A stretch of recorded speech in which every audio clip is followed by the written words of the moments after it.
क्या हुआ जी? वो पापा, आपने कोई बुरा सपना देखा? हाँ बेटा, बुरा सपना ही था वो। फिर वही सपना देखा क्या? आप बताते क्यों नहीं? ऐसा क्या देखते हैं आप सपने में बार बार? बुरे सपने बताते नहीं है, कहते हैं बुरे सपने बताने से सच हो जाते हैं। नमस्कार, आदाब। मैं आदिल खान, क्राइम पेट्रोल दस्तक में आपका इस्तकबाल करता हूं। हर इंसान का कोई ना कोई पास्ट होता है, लेकिन ख्वाबों का ना तो कोई पास्ट होता है ना प्रेजेंट होता है। ख्वाब दरअसल इंसानी जहन के वो तस्वुरात हैं जिनके कई बार बहुत गहरे मायने होते हैं और कई बार ये बेमायने से नजर आते हैं। लेकिन जिस ख्वाब की बात गजेंद्र कर रहा था वो इस केस की एक ऐसी हकीकत थी जो हमें हिलाकर रखने वाली थी। दरअसल ये केस गजेंद्र की जिंदगी की एक ऐसी किताब थी जिसका हर पन्ना दुख, दर्द और खून की स्याही से लिखा हुआ था। ये दही चीनी खाइए और अच्छे से इंटरव्यू देकर आइए। चलते हैं, बस का टाइम हो गया है। इंटरव्यू में लेट हो गए तो इंप्रेशन खराब हो जाएगा पूरा। बेस्ट ऑफ लक पापा। थैंक यू बेटा। और देखो समय सर मम्मा के साथ पहुंच जाना स्कूल। हाँ, चलते हैं।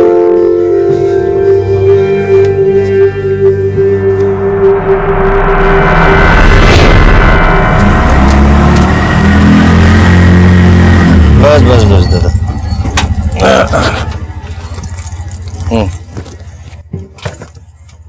500 का दादा, मेरे पास खुले नहीं है। ओए, क्या हो रहा है? चल। अरे आप लोग आ गए? आओ, आइए, आ जाओ। कैसी हो दीदी?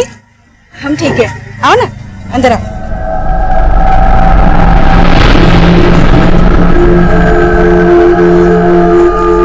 अरे हर्षु, ऐसे टुकुर टुकुर क्या देख रहा है? आ इधर आ। देख कौन आया है। आ ना, नमस्ते कर। ये तेरी मौसी है। नमस्ते। हाँ, आपने कभी बताया नहीं इनके बारे में। वो क्या है ना हर्षु, तुम्हारी मम्मी राज छुपाने में एकदम माहिर है। कैसे राज? अरे बेटा कुछ नहीं, इसे जरा मजाक करने की आदत है। इस शहर में इसकी नौकरी लगी है और वो नौकरी तेरे पापा ने ही लगाई है, इसलिए आज से हमारे साथ इसी घर में रहेगी। हर्षु, ये तुम्हारे लिए। नहीं मौसी, रहने दो। अरे ले ले बेटा, इतने प्यार से दे रही है। ले ले, रख ले। दीदी, मैं आपके लिए भी कुछ लाई हूँ। हमारे लिए? पूरे 75,000 का है। बहुत।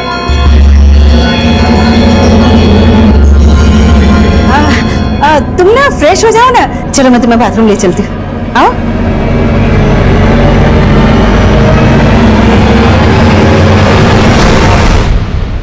कहाँ थे आप? कब से फोन लगा रहे हैं? सॉरी, वो हमारे मोबाइल की बैटरी चली गई थी। अरे तो पीसीओ से एक फोन कर देते, कितनी टेंशन हो गई थी हमें।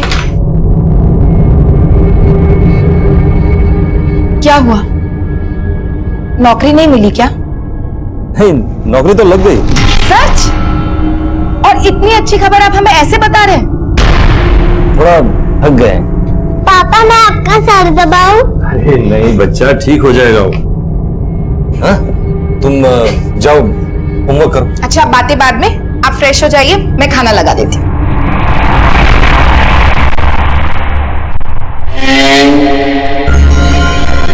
क्या बात है हर्षु, बड़ी जोर शोर से पढ़ाई हो रही है। ओह, तुम्हारे इस बार 10th के बोर्ड्स है ना? तो क्या सोचा है फिर, क्या लेना है? साइंस की कॉमर्स? आर्ट्स। आर्ट्स? तुम ना बिल्कुल मेरी तरह हो, मैंने भी आर्ट्स ही लिया था, पता है। तो फिर तो आप मुझे ट्यूशन भी दे सकती है ना? चलो ये ट्यूशन व्यूशन की बातें कल कर लेना, अब सोने का समय हो गया है। चलो ठीक है माँ, अब आप और मासी ऊपर सो जाइए, मैं पापा का बिस्तर यहाँ लगा दूंगा। अब नहीं बेटा, वो क्या है ना कि तू रात भर पढ़ाई करेगा तो तेरे पापा को डिस्टर्ब होगा ना। हाँ, तो हम तीनों एक ही कमरे में सो जाते हैं ना। मैं और तेरी मासी बेड पर सो जाएंगे और तेरे पापा नीचे चटाई बिछा के सोएंगे। जी क्यों, ठीक है ना? हाँ ठीक है। तो पढ़ाई कर। चलो।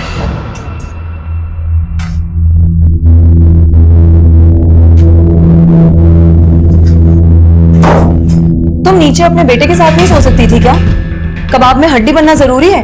नहीं, कोई कबाब में हड्डी नहीं बनेगी। मैं यहाँ नीचे चटाई बिछा के सो जाऊंगी ना। फिक्र मत कर। नीलिमा, तुम्हें ये नीचे चटाई चुभेगी। रुको, मैं चादर ला दूं। ये बिछा लो। लाओ, मैं कर लूंगी। उधर जाओ। वाह प्रमोद, तुम तो बड़े केयरिंग हो, लेकिन अब तुम्हारी देखभाल की जरूरत मुझे है।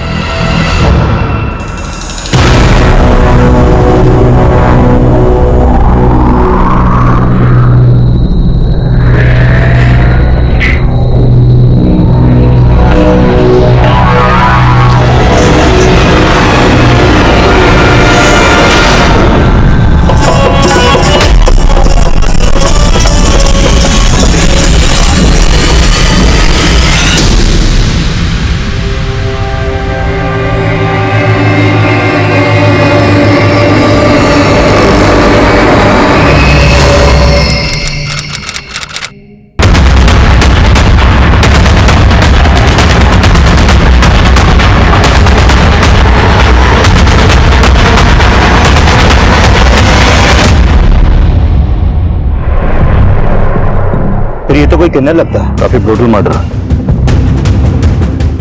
मल्टीपल स्टैबिंग हुई। आसपास की किन्नर कम्युनिटी में पता करो, और अगर कोई मिसिंग कंप्लेंट हो तो उसे स्कैन करो। Okay sir.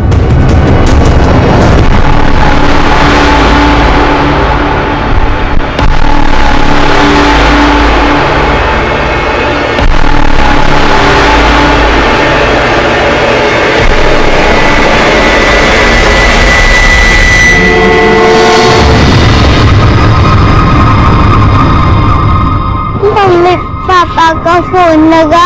नहीं लगा बेटा, लेकिन तू परेशान मत हो, तेरे पापा जल्दी आ जाएंगे। आप रात से यही कह रहे, पापा कब आएंगे? आ जाएंगे बेटा, आ जाएंगे। सर हमें सर, जो लाश हमें जंगल में मिली थी वो किन्नर की नहीं थी सर, वो लाश एक आदमी की थी। आदमी? तो फिर औरत के भेस का क्या चक्कर हो सकता है? सर, एक मिसिंग कंप्लेंट फाइल हुई थी इस गजेंद्र नाम के आदमी की। सर, गजेंद्र की शक्ल उस लाश से मिलती है जो हमें जंगल में मिली थी। इसकी मिसिंग कंप्लेंट इसकी वाइफ ने दर्ज करवाई थी।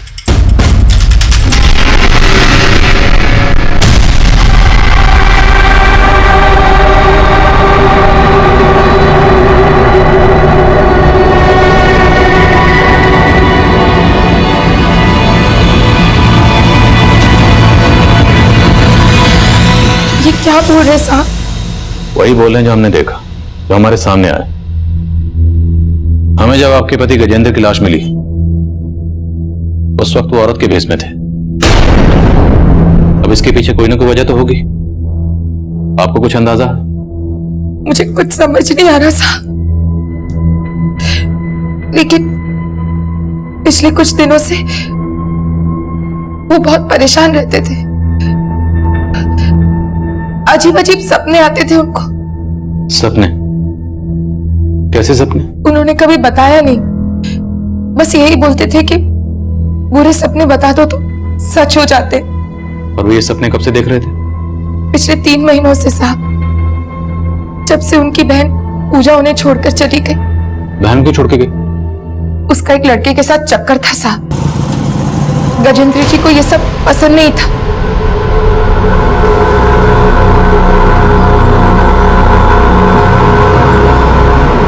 पूजा, हमने कहा था ना तुझे उस लड़के से दूर रहने के लिए। ठीक नहीं है वो लड़का। अच्छे बुरे की पहचान है मुझे, और प्लीज अब आप मेरी लाइफ में इंटरफेयर मत किया कीजिए। क्यों ना करें? देख पूजा, अपनी जिंदगी बर्बाद नहीं करने देंगे तुझे हम। आइंदा अगर उस लड़के से मिली ना तो देख लेना तू। शादी करने वाली हूं मैं भैया उससे, आप तो करवाएंगे नहीं, इसलिए बेहतर होगा कि आप मुझे मेरा हिस्सा दे दीजिए।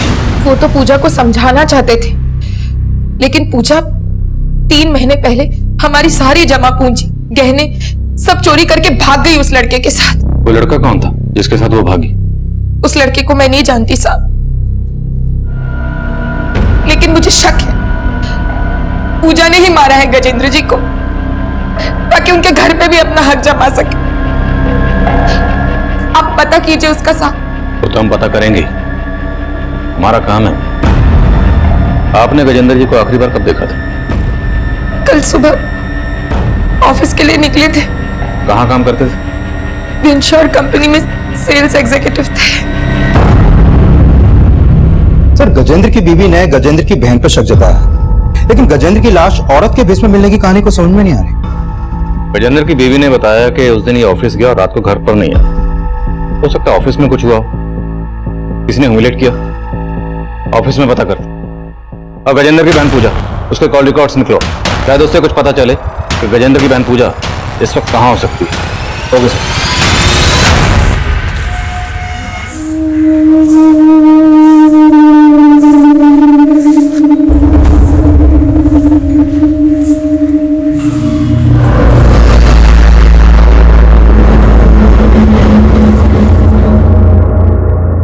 माँ, माँ,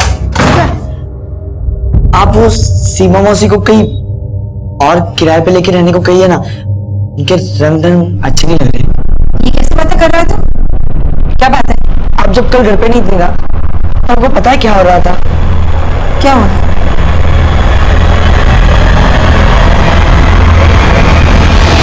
अरे हर्षू, तू ये सब क्या सोच रहा है बेटा? हाँ, अरे जीजा साली है, जीजा साली में ऐसी मस्ती होती रहती है। और तू क्या कर रहा है? पढ़ाई छोड़ के इन सब में ध्यान दे रहा है। सिर्फ पढ़ाई पे ध्यान दे, समझा मेरी बात?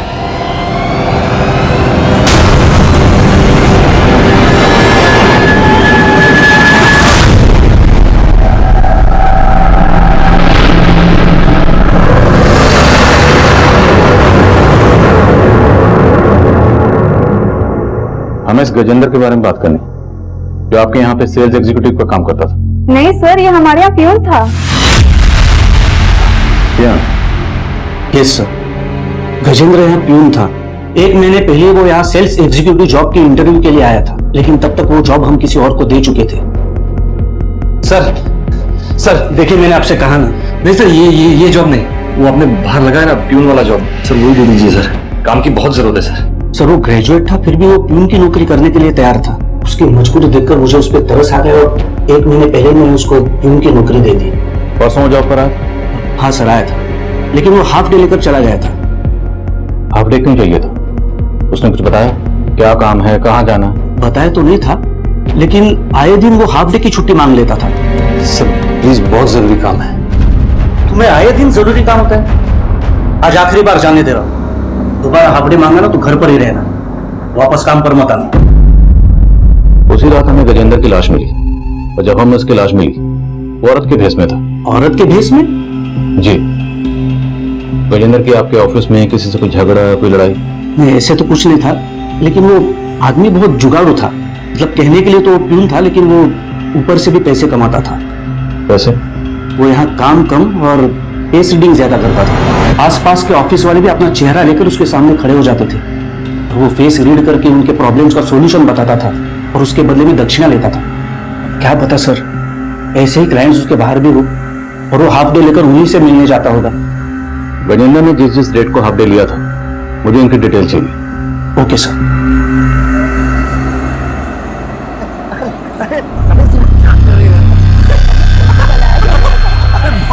अरे तकलीफ हो रही है यार। अरे मजाक कर रही है यार। अरे तकलीफ हो रही है यार। क्यों? तुम्हें तुम्हारी बीवी के सामने अपनी गर्लफ्रेंड के साथ रोमांस करना अच्छा नहीं लग रहा है क्या? बोलो बोलो बोलो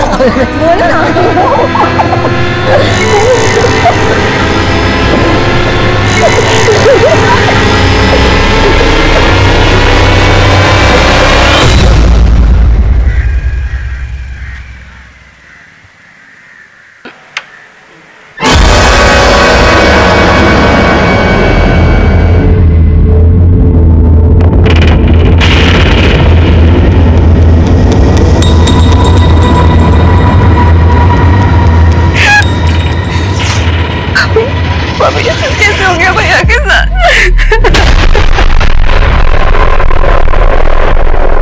तू क्या कर रही है यहाँ? चल बाहर निकल तू। तू बाहर निकल। भाभी आप ये क्या कर रही है? अपने भाई को मार डाला, अब ये नौटंकी करने आ गई। अब क्या मुझे और रितु को भी मारना चाहती है तू? भाभी आप गलत समझ रही हैं। मुझे भैया के बारे में पता चला, आपसे मिलने आ गई। मैं गलत समझ रही हूँ? रुक जा तू, बताती हूँ तुझे। अभी क्या कर रही हैं आप? ये मेरे पति के हत्यारे। बुला पुलिस को, बुला पुलिस को। चलो यहाँ से। सर मैंने गजेंद्र की बहन पूजा के कॉल रिकॉर्ड चेक किए। सर 3 महीने पहले जब पूजा का फोन बंद हुआ तो पूजा के फोन से एक दीपक नाम के लड़के को बार बार कॉल हो रहे थे। सर ये है वो दीपक। हो सकता है लड़का दीपक वही हो जिसके साथ गजेंद्र की बहन पूजा ने भागकर शादी की थी। लेकिन सर गजेंद्र के कॉल रिकॉर्ड में दीपक के नाम से रजिस्टर्ड एक और नंबर मिला है जिससे गजेंद्र को पिछले 3 महीने से लगातार कॉल हो रहे थे। और मैंने चेक किया कि गजेंद्र का फोन ऑफिस के बाद अक्सर निगमपुर में एक्टिव रहता था और जिन दिनों गजेंद्र ने ऑफिस से हाफ डे लिया था तब भी उसका फोन निगमपुर में ही ट्रेवल कर रहा था। और सर जिस रात गजेंद्र की हत्या हुई तब भी उसका फोन निगमपुर में ही एक्टिव था। और ये दीपक, इसका नंबर भी निगमपुर में रजिस्टर्ड है? नहीं सर, दीपक का नंबर ज्योति नगर के एड्रेस पर रजिस्टर्ड है। सर गजेंद्र की बहन अभी भी अपने पति के साथ गजेंद्र के घर आई है और सर गजेंद्र की बीवी का उसके साथ काफी झगड़ा हुआ।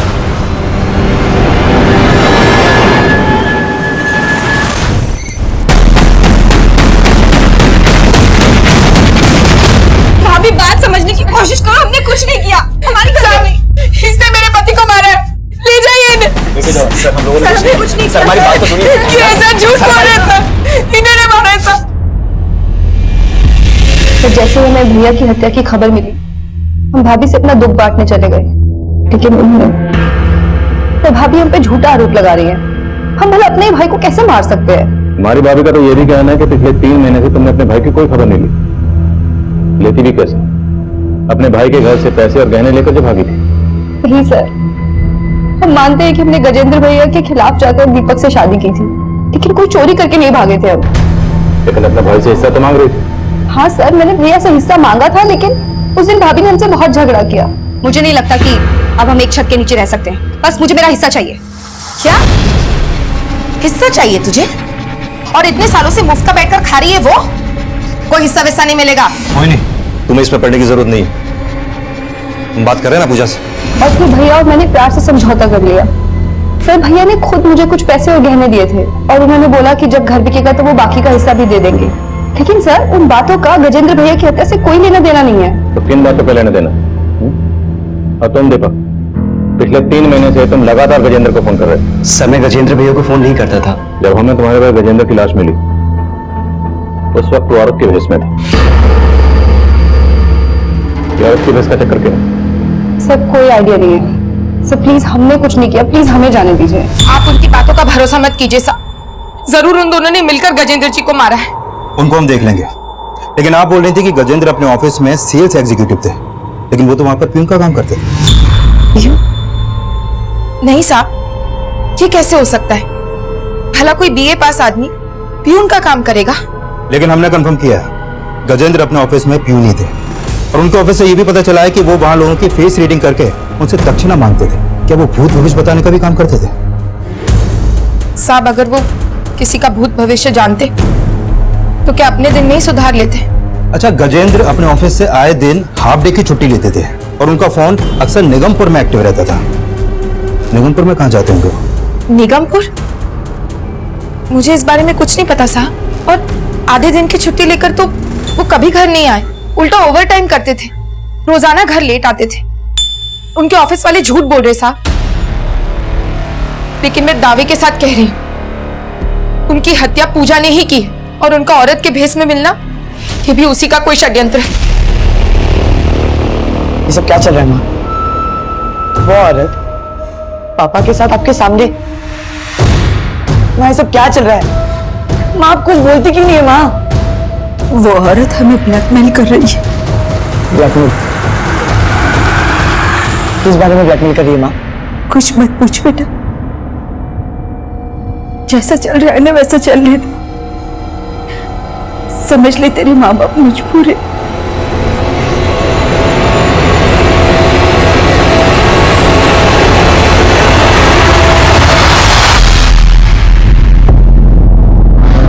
क्या हो रहा है? ज्यादा गर्मी आ रही है हाँ? रुक रुक आई एम सॉरी। पता करो कि गजेंद्र निगमपुर में कहाँ जाता था। गजेंद्र से जुड़ी हर छोटी बड़ी बात पता करो। हमारे लिए जानना जरूरी है कि जिस दिन गजेंद्र का कत्ल हुआ उस दिन गजेंद्र औरत के भेष में क्यों था। सर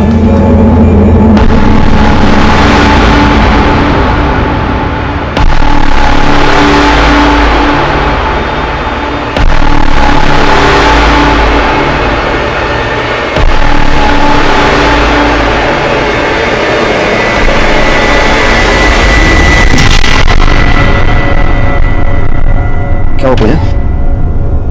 अरे पूजा, तुमसे बात कर रहा हूं मैं। मुझे क्या हुआ, इतनी चुपचाप क्यों हो तुम? और क्या चल रहा है तुम्हारे दिमाग में? हाँ, तुम्हारी भाभी की वजह से पुलिस तुम्हारे साथ साथ मुझ पे भी शक कर रही है और तुम हो कि भाभी का तो काम है ना शक करना, लेकिन तुम। मेरा क्या?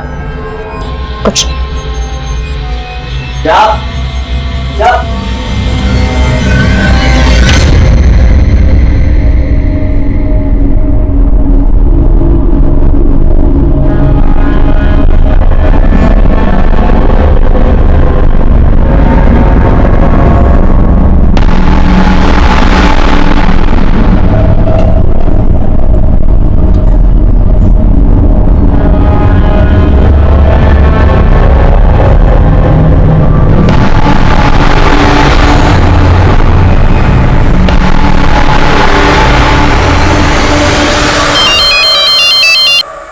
हेलो, मोहिनी जी कैसी हैं आप? कौन बोल रहे? मैं आपका शुभचिंतक बोल रहा हूँ। मैं जानता हूँ कि आपके पति गजेंद्र को किसने मारा है। कौन बोल रहे हो तुम? अरे ये जान के क्या करेंगी, लेकिन आप इस गलतफहमी में मत रहिएगा कि आपके पति गजेंद्र को उसकी बहन पूजा ने मारा। दरअसल उसे किसी और ने मारा। किसने? ये जानने के लिए तो आपको मुझे 3 लाख रुपए देना पड़ेगा। गजेंद्र के कातिल का पता बताने के लिए किसी ने आपसे 3 लाख रुपए मांगे? हाँ साहब, मुझे तो लगता है ये पूजा की कोई चाल है। लेकिन जिसने आपको कॉल किया वो कौन हो सकता? पता नहीं साहब। जिस नंबर से आपको कॉल आया वो नंबर दीजिए। हाँ वर्मा। सर, गणेश नगर में जहाँ पूजा का फोन बंद हुआ था, वहाँ एक लड़की की लाश मिलने की खबर मिली।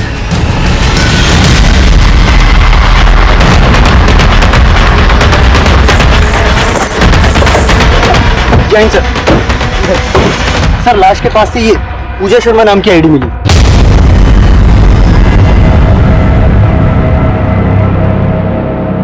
बॉडी का चेहरा बिगाड़ा गया। फिर कहीं ऐसा तो नहीं कि ये लाश पूजा की ना हो, किसी और लड़की की हो? मतलब दीपक और पूजा ने किसी और लड़की को मारकर यहाँ गिरा दिया और फिर पूजा की आईडी इस लाश के पास छोड़ दी। Right sir. और मोहिनी को फोन करवाना भी उनकी कोई नई चाल हो सकती है। सर मैंने ऐसा कुछ भी नहीं किया है और सब पूजा के साथ इतना कुछ हो गया और आप मुझ पे शक कर रहे हैं। अगर वो लाश वाकई पूजा की है तो ये बता कि पूजा को मारने के बाद उसका चेहरा क्यों बदला? सर मैंने ऐसा कुछ भी नहीं किया है। बंद कर। तूने नहीं किया तो किसने किया? कहीं ऐसा तो नहीं तूने और पूजा ने मिलकर किसी और लड़के को मार दिया? सर मैंने ऐसा कुछ भी नहीं किया है। तो किसने किया? पूजा ने किया। बोल। Sir sir sir sir sir मैं आपको सब कुछ सच सच बता रहा हूँ, कुछ भी नहीं छुपाऊंगा सर। बोल। सर ये सच है कि पूजा ने मेरे साथ भाग के शादी की थी और वो पैसे और गहने लेकर आई थी और वो सब कुछ घर से चोरी करके लाई थी। आप पूजा ये इतने सारे पैसे और गहने कहाँ से लाई तुम? ये गहने मेरे भाभी के हैं और ये पैसे मेरे भैया के। उन्होंने तो मुझे मेरा हिस्सा देने से साफ मना कर दिया था ना, तो बस मैं चोरी करके ले आई। चोरी? और अभी तो ये शुरुआत है, अभी भैया को मुझे मेरा हिस्सा भी देना पड़ेगा। सर उसके भैया भाभी के लिए पूजा के दिल में जहर भरा था। वो गजेंद्र से पैसे निकलवाने के लिए उन्हें फोन करके ब्लैकमेल करती थी। भैया आपको मुझे अभी 15 लाख और देने हैं। अब अगर आपने मुझे पैसे नहीं दिए ना तो मैं भाभी को बता दूंगी कि आप क्या।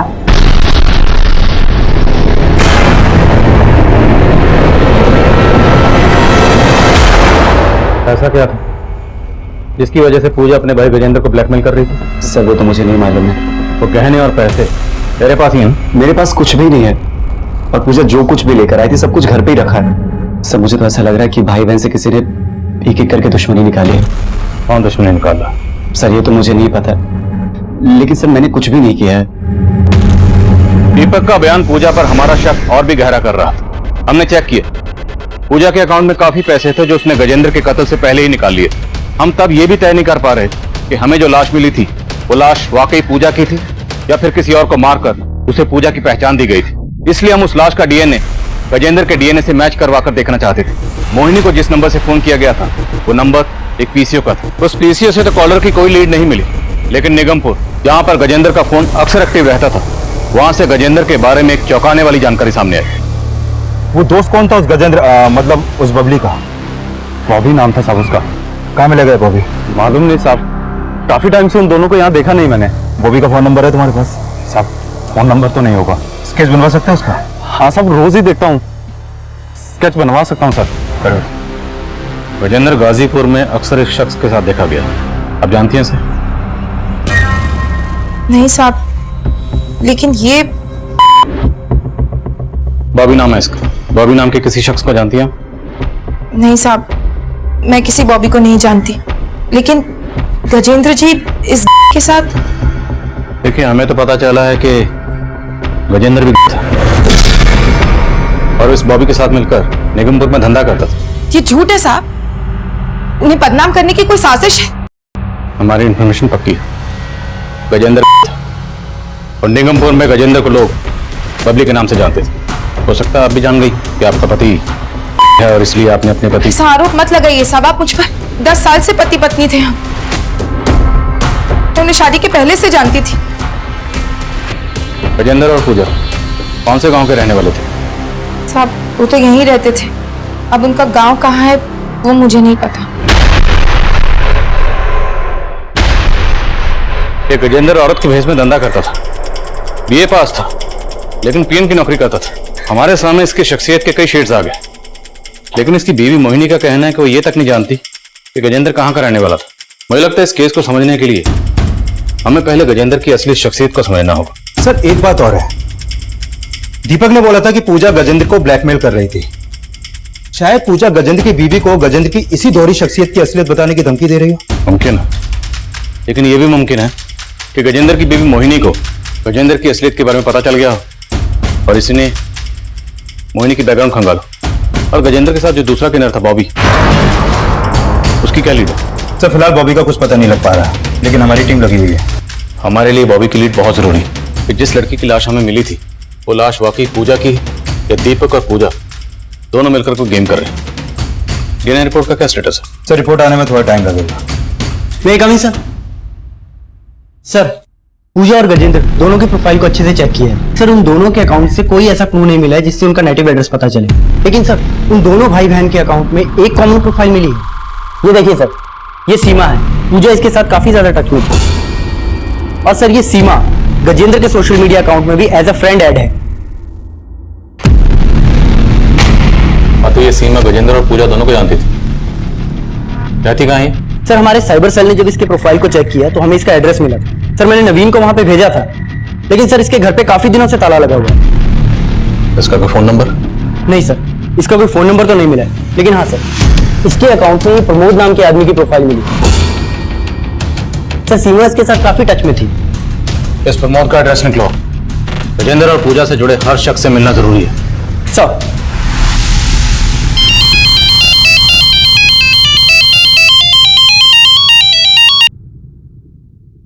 हेलो। कैसी हो मोहिनी जी? मेरे 3 लाख रुपए का इंतजाम कर दिया आपने? 3 लाख? अरे मैंने आपको बोला था ना कि आप मुझे 3 लाख रुपए देंगी तो मैं आपको बताऊंगा कि आपके पति को किसने मारा है। पर तुम हो कौन? फिर वही सवाल, अपने पति के कातिलों को फांसी नहीं चढ़वाना क्या आपको?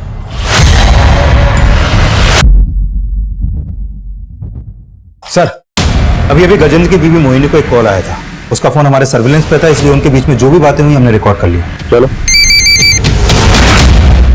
जी मोहिनी जी, हमें मालूम है आपको अभी फोन आया था। मुझे भी कुछ समझ में नहीं आ रहा, वो कौन आदमी है जो बार बार फोन करके ये सब बोल रहा है? मोहिनी जी, ये जो कोई भी है आपकी जान पहचान का ही है। हमें जानने वाला? जी, आपको आइडिया है ये कौन हो सकता है? नहीं साहब। कोई बात नहीं, हम पता लगा रहे हैं।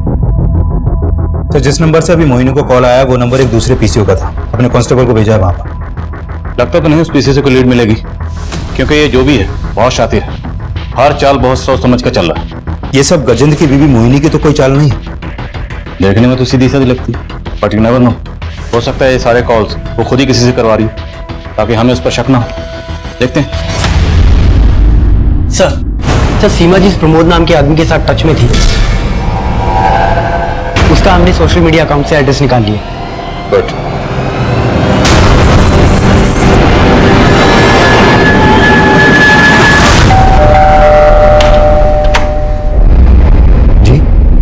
जी दरअसल एक केस के सिलसिले में हम सीमा से बात करना चाहते थे और हमें पता चला कि वो आपकी दोस्त है। तो क्या बता सकते हैं कि सीमा आजकल कहाँ? जी वो मुकुंदपुरा में रहती है सर। वो हमने चेक किया, काफी दिनों से उसके घर पे ताला लगा हुआ है। आपके पास उसका नंबर तो होगा? जी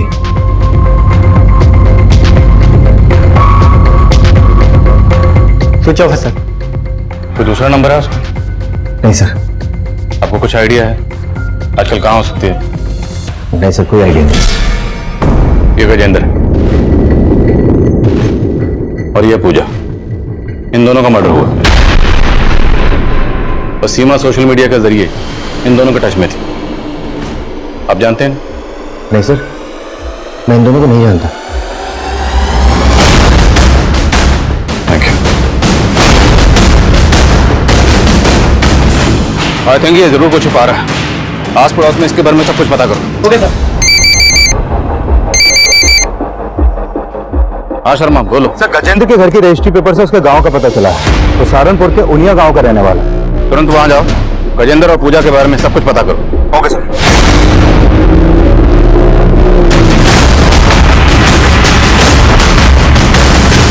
सर ये तो सीमा है, प्रमोद की साली। प्रमोद की साली?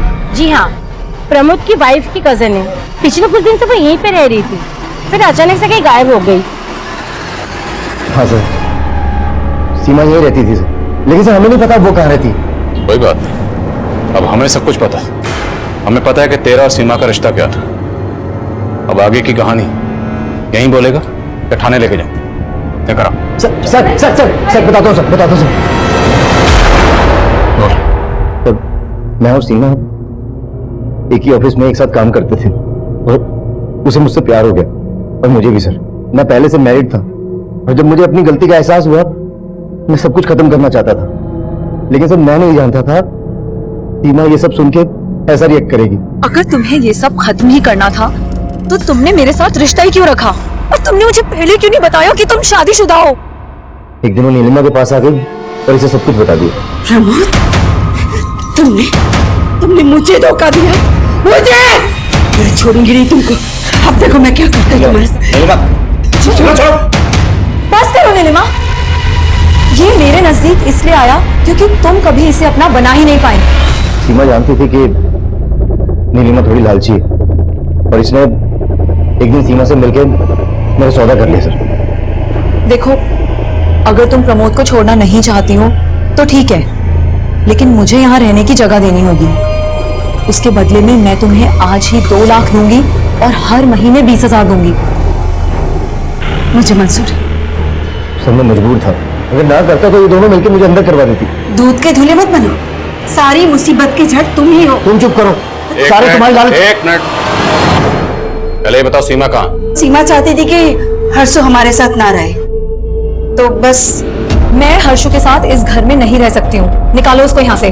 कैसे बातें कर रही हो? मैं अपने बेटे को घर से बाहर निकालूंगी? होश में तो हो तुम? तुम्हें अपने बेटे के साथ इस घर में अगर रहना है तो रहो। मैं प्रमोद को लेके यहाँ से जा रही हूँ। चलो प्रमोद। ऐसे कैसे लेके जाओगी? पति है मेरे वो। कीमत दी है मैंने तुम्हें इसकी, इसीलिए मेरे। बस बस सीमा, बहुत हो गया, अब और नहीं। भगवान के लिए मुझे बख्श दो, मैं कहीं नहीं जाने वाला। तुमने अपनी बीवी के सामने मेरी इंसल्ट की। हाँ की। देखना तुम सबका मैं क्या हाल करती हूँ। उस दिन वो चली गई, उस दिन के बाद से हमने उसे कभी नहीं देखा। कैसे देखते? तुमने उसको गायब जो कर दी।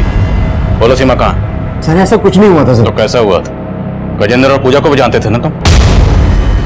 नहीं सर, हम उन दोनों को नहीं जानते सर, और नहीं हमें पता है कि उस दिन के बाद से सीमा कहाँ चली गई सर। मेरा विश्वास कीजिए सर।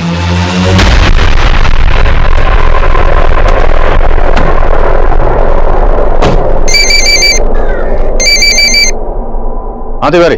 सर गजेंद्र के गांव से कोई चौंकाने वाली बातें पता चली हैं। वो सीमा जिसके पूजा टच में थी वो गजेंद्र और पूजा की ही बहन। सीमा गजेंद्र और पूजा की बहन? हाँ सर, ये तीनों बच्चे गिरधारी और सावित्री के थे।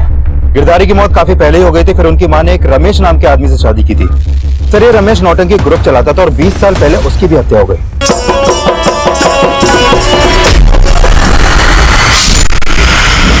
सर, ये रमेश गजेंद्र, सीमा और पूजा का सौतेला बाप। लेकिन सर, रमेश की पहले से एक बीवी और एक बेटा था। जब रमेश ने गजेंद्र, सीमा और पूजा की मां सावित्री से शादी की तो रमेश के सगे बेटे धनंजय ने रमेश की हत्या कर दी। सर, उस समय धनंजय की उम्र सिर्फ 12 साल की थी, इसलिए उसे 3 साल के लिए बाल सुधार गृह भेज दिया गया। और रमेश की हत्या के बाद गजेंद्र, सीमा और पूजा की मां सावित्री अपने परिवार को लेकर शहर आ गई। तिवारी, गजेंद्र की भी मोहिनी, ये 10 साल से गजेंद्र को जानती थी। मोहिनी ने हमें कभी नहीं बताया कि गजेंद्र की पूजा के अलावा भी कोई बहन थी, सीमा नाम की। सर, कहीं ऐसा तो नहीं कि सीमा का गजेंद्र और पूजा से कोई झगड़ा हो गया हो, इसलिए वो उनसे अलग हो गई, या फिर सीमा इसलिए गायब हो गई क्योंकि गजेंद्र और पूजा के मर्डर में सीमा का ही हाथ है? इस सीमा के बारे में हमें प्रमोद और उसकी बीवी ने जो बताया, उससे तो यही लगता है कि सीमा का कैरेक्टर सही नहीं था। जिसने एक शादीशुदा और बच्चे के बाप के साथ अपना चक्कर चलाया। तुमने बताया कि धनंजय के बाप रमेश ने भी शादीशुदा होते हुए, एक बच्चे का बाप होते हुए भी एक दूसरी औरत के साथ अपना चक्कर चलाया। शायद इसीलिए धनंजय ने गुस्से में आकर अपने सगे बाप रमेश, यानी कि सीमा के सौतेले बाप रमेश का कत्ल कर दिया। तिवारी, लगता है इन दोनों कहानियों का आपस में कोई ना कोई कनेक्शन जरूर है। धनंजय कहां मिलेगा?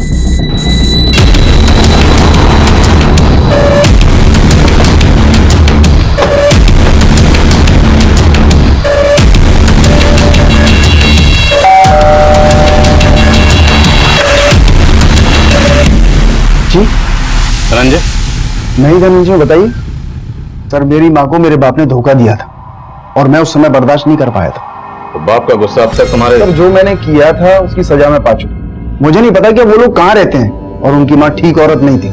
मेरे बाप के अलावा उसने कई और मर्दों को फांस रखा था। मुझे नहीं पता किसने क्या किया है। इसकी बात कर रहे? बात पुरानी है, मुझे ठीक से याद भी नहीं, लेकिन लोग बोलते हैं कि गजेंद्र की माँ प्रोस्टिट्यूट थी। धनंजय का यह बयान सही साबित हुआ कि गजेंद्र, सीमा और पूजा की मां प्रोस्टिट्यूट थी, जो सालों पहले गुजर चुकी थी। लेकिन इन सारे मर्डर्स के पीछे किसी का क्या मोटिव था, वो अभी तक सामने नहीं आया। और वो लाश पूजा की ही थी या किसी और की, ये राज भी अभी तक बरकरार था। और सीमा के गायब होने की कहानी भी हम समझ नहीं पा रहे।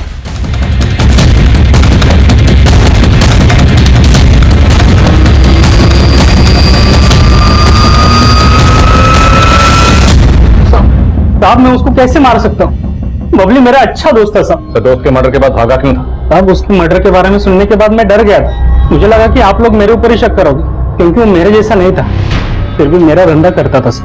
कहना क्या चाहता है? साफ साफ बोल। साहब, मैं जानता हूँ कि वो बबली नहीं था, वो गजेंद्र था। बहुत बुरा हुआ उसके साथ। उसकी माँ धंधा करती थी, लेकिन वो नहीं चाहती थी कि उसके बच्चे भी उसकी तरह बने। लेकिन किस्मत तो देखो, अपनी बहनों को पालने के लिए गजेंद्र को भी वही काम करना पड़ा जो वो कभी नहीं करना चाहता। लेकिन एक दिन उसकी बड़ी बहन को मालूम पड़ा तो वो गजेंद्र को छोड़ के चली गई। और फिर उसकी जिंदगी में मोहिनी भाभी आई। भाभी को मिला तो नहीं, लेकिन गजेंद्र हमेशा बात करता था भाभी के बारे में। आज तक मैं मोहिनी को ये सब नहीं बता पाया कि, लेकिन अब मैं ये सब छोड़कर कोई अच्छी सी नौकरी ढूंढ लूंगा। अब गजेंद्र ने काफी साल पहले धंधा छोड़ दिया था, लेकिन 3 महीने पहले उसकी छोटी बहन ने भी उसको धोखा दे दिया और उसको ब्लैकमेल करने लगी कि अगर उसने पैसा नहीं दिया तो मोहिनी भाभी को उसकी असलियत के बारे में बता देगी। गजेंद्र को आखिरी बार 16 मार्च को तुम्हारे साथ देखा गया और 16 मार्च की रात को इसका मर्डर हुआ। मर्डर तूने नहीं किया तो किसने किया?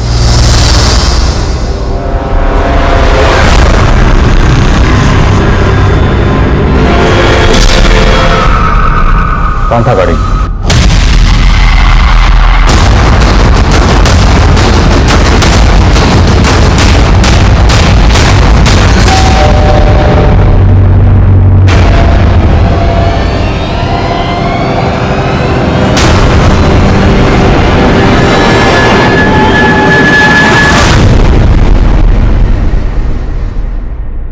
पेपर। तुमने तुमने क्या सोचा? तुम हमें नहीं बताओगे तो हमें पता नहीं चलेगा कि धनंजय तुम्हारा मौसेरा भाई। अब तुम धनंजय, 20 साल पहले तुमने अपने बाप का कत्ल किया। हाँ सर, 20 साल से 9 साल में जल रहा था। मेरा बाप ही मेरा दुश्मन नहीं था, गजेंद्र की माँ और उसका सारा खानदान मेरा दुश्मन था। मुझे उन सबसे बदला लेना था। सर मैंने पूजा को उसके भाई के खिलाफ इतना बरगलाया कि अपने घर से पैसे और जेवर चोरी करके मेरे साथ रहने आ गई। फिर हमने पूजा के जरिए उससे बहुत सारा पैसा वसूला और उसके बाद हमने गजेंद्र को मारने की प्लानिंग की। और सर हम उसका पीछा करते हुए निगमपुर गए। अबे देख क्या रहा है? अंदर बैठ, गाड़ी में बात कर रही है तुझसे। हमने उसे सुनसान जगह जाके उसकी हत्या कर दी। और सर हमें मालूम था कि गजेंद्र की हत्या के बाद उसकी बीबी का शक पूजा पे ही जाएगा। और मुझे पता था कि पूजा अपनी बहन सीमा के टच में है। और उस दिन पुलिस स्टेशन से घर आने के बाद पूजा कपड़े बदलकर अपनी बहन सीमा से मिलने जा रही थी, लेकिन हमने उसे रास्ते से किडनैप कर लिया। और हमने पूजा का चेहरा इसलिए बिगाड़ा ताकि आपको लगे कि पूजा ने कोई गेम प्लान किया। और फिर हमने गजेंद्र की बीवी को फोन किया और बोल दिया कि गजेंद्र का खून पूजा ने नहीं किया बल्कि किसी और ने किया है। और सर हमें यह मालूम था कि गजेंद्र की बीवी आपको ये सब कुछ बताएगी, लेकिन आप उस पर शक करेंगे। लेकिन सर हमारा प्लान इससे भी ऊपर था। हमने पूजा के बाद सीमा को मारने का प्लान बनाया। और हमने सीमा को मार के इस तरीके से गायब किया जिससे आपको ये लगे कि सीमा ही अपने भाई बहन को मार के भाग गई।